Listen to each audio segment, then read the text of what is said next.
Hey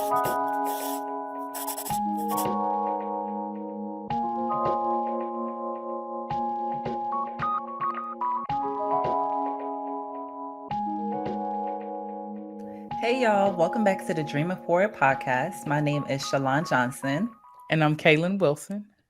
and we wanted to get back into our segment that we introduced a few episodes ago called Dear Little Sis, where we speak to the younger version of ourselves and give advice.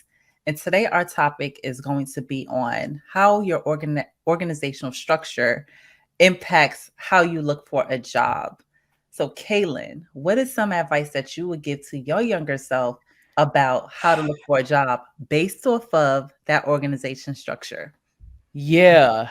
Woo, girl.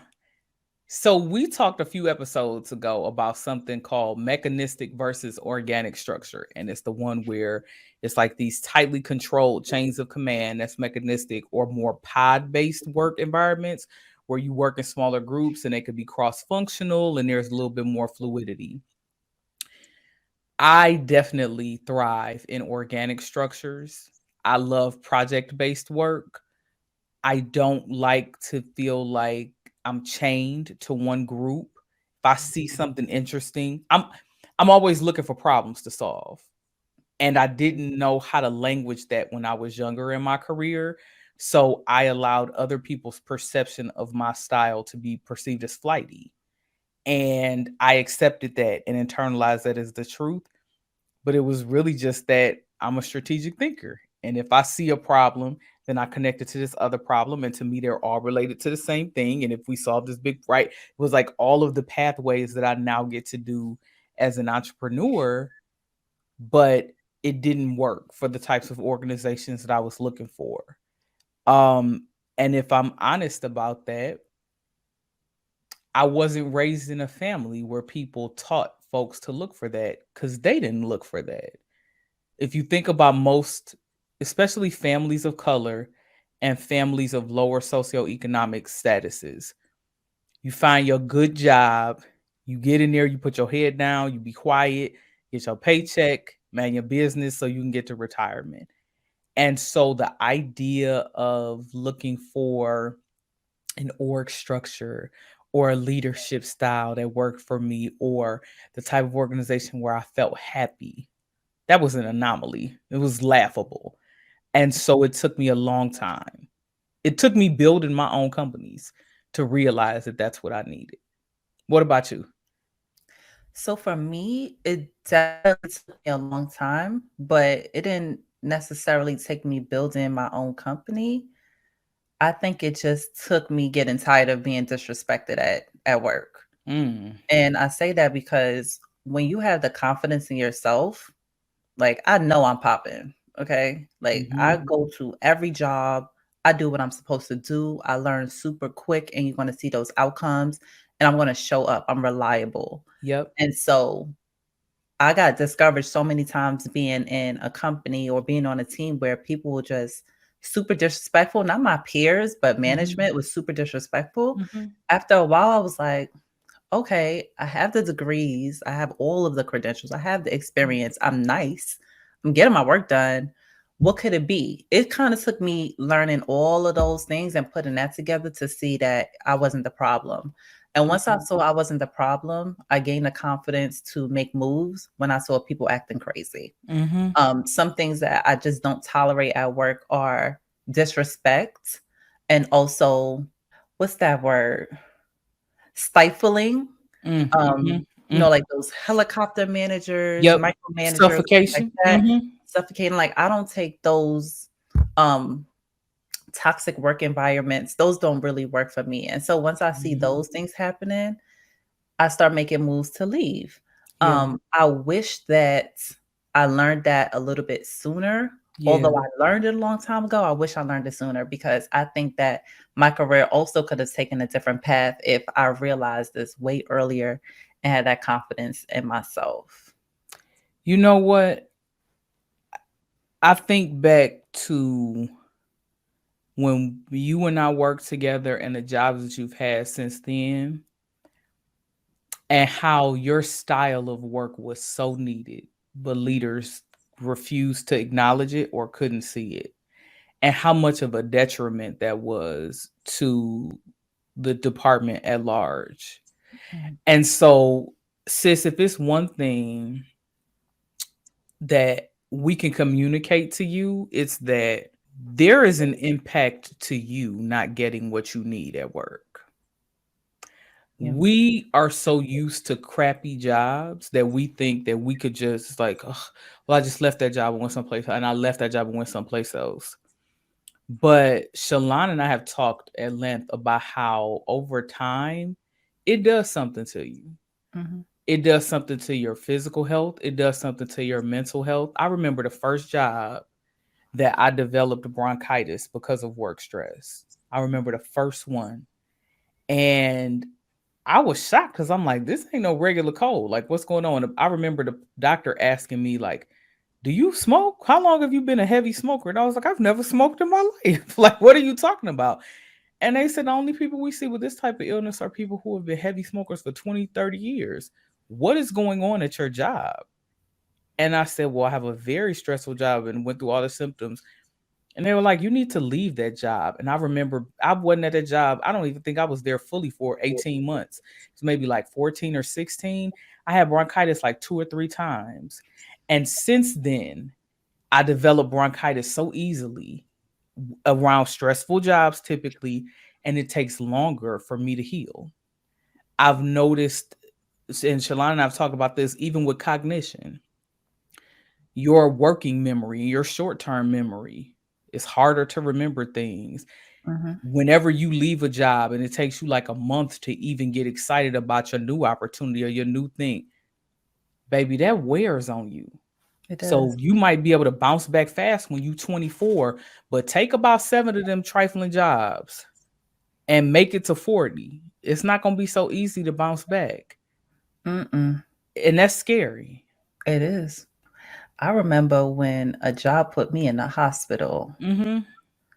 I was literally in the emergency room the Mhm. full day Mhm. because I can't even remember exactly what my symptoms were, Yep. but I just knew something was wrong. Like I was about to fall out in there. So going to the emergency room and taking all these tests and doing all these things is like just to hear you're fine and it's stress related. Yeah. Like, oh really? Well, could you write a doctor's note to my Yeah, boss and saying that tell y'all him stressing me out. exactly, exactly. And so I was probably I left that job.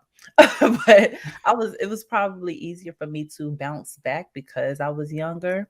But Yeah. honestly, it gets so much harder when you Yes. as you get older. It's not that we're old, Yeah. it's just that But it it gets do harder age you. as you age, right?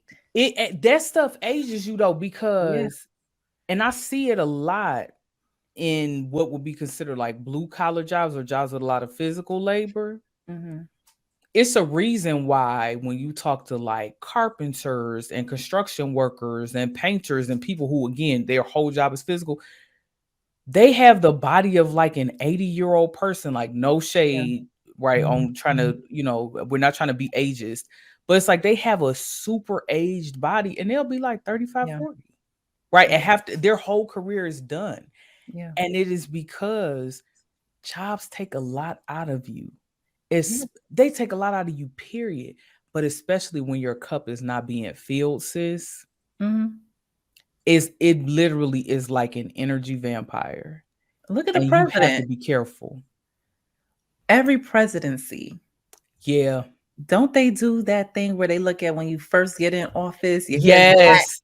and then Yes. at And the by the end time you you turn done, yeah. look what they did to Barack Obama, Yeah. President Obama. Yeah. He was Yeah. nice and, black hair, skipping by the end of his It's term. not honey, Yeah, but it is. all his Yes. gray hair. I'm like, "Oh my god, my poor president," because Yeah. y'all done stressed him out.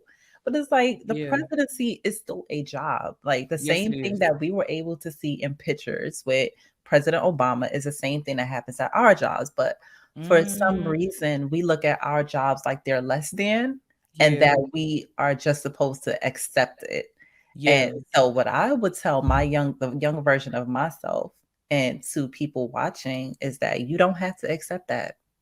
You Yeah. can literally leave. The abuse also includes your job.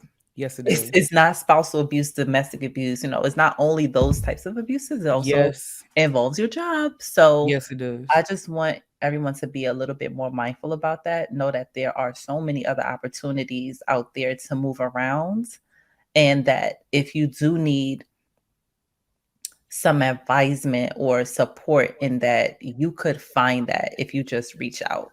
Mhm. I think for me, what I would tell my younger self and the listeners, oh, this is gonna make me emotional, is that you could have gone further earlier. Mm, We've talked a lot about my undergrad experience and how, because I was recovering from some very serious trauma at the end of high school, I started out college very goal oriented, but the blowback of that trauma just like smacked me in the face and it was hard to cope. And I turned to church, ironically, instead of clubbing or partying. And that ended up being even more detrimental because, like, overnight, I lost all of my drive, my dreams that I had been prepping for since elementary school. And so by the time I crawled my way to graduation, I didn't feel like I was good enough to go for corporate jobs. I didn't feel like I was good enough to go for the jobs that really would have been an amazing fit for me, the exact type of work I'm doing right now. And mm, it took me like 10 years to really realize how far I'd set myself back. And then it took me about another 4 or 5 to really feel like I had gotten myself back on track. And sis, you don't have that type of time to waste. Shalon and I talk a lot about the phases of life, and we'll probably spend some more time talking about that in more detail in another segment. But you have to manage your life phases appropriately. You only get one shot at undergrad, like that true undergrad experience, meaning what you doing from 18 to 25. You only get that one time, right? The leeway that people give you, the mistakes they're willing to forgive, the time you get to course correct their mistake, you only get that one time. You only get the 25 to 35 years where you should be accelerating your career. You only get that one time. You only get the high school years one time, right? And you have to make the most of those phases. And sometimes it's going to involve you taking some super scary leaps. But if you make the right leap, and even if you fall short of the moon and hit the stars, you'll still be further ahead than if you had just stayed tethered to the ground. mm. You expect me to follow up with that? I don't have nothing else to say after that. Yeah, that I was a little therapeutic to even get that out, to speak to Yeah, my younger self like that.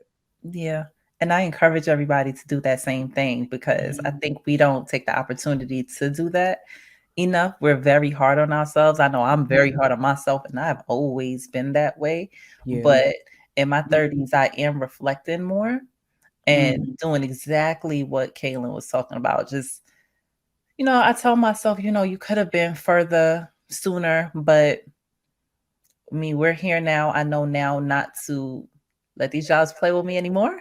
Come on. And and really ensure that anybody that I hire that comes under me or on my team that I can help, I do that. Yeah. Like literally, if you work on my team, professional development starts on day one. It starts Yeah. day one. I'm Yeah. very serious about that. And so although I have missed those previous years on things that I could have done, all I could do now is, I could continue to develop myself, but I could also develop those around me, and that brings me joy. Yeah, I love that. Sometimes you gotta pay it forward for what you missed. Mhm. And so I'd say that to the sisters who are like our age or older. If you didn't get it, try to give it. Yeah. Yeah. Yeah. Absolutely. Yeah. All right. Well, That was on that note, I yeah, think we got a lot of reflecting to do. that was Thank deep. you all. Thanks for listening. Thanks for joining us. Mhm. Shalon, you got any last words you want to say real quick? I want to hear everybody's stories. If I'm being Yeah. completely honest, if you Yeah. have any stories or any examples like what we've mentioned or anything we described, let's hear it. Let's talk about it in the comments. I'm really interested to help to provide people that support if they don't have it yet, Hmm. or add some advice in the comments on what you've experienced and how you could help other people. Remember that Absolutely. other people can also see your comments. And so if we could just help each other, that could help to move the world forward. That Yes, might be a little absolutely. dramatic, but it's okay. I'm I'm dramatic. with it. You know that's our mantra. All right. Thank you all for listening. I look Thank forward you. to hearing your or seeing your comments. I look forward to welcoming any new subscribers. Again, remember to subscribe to the channel if you haven't done so already. And we will see you next time. Bye. Bye.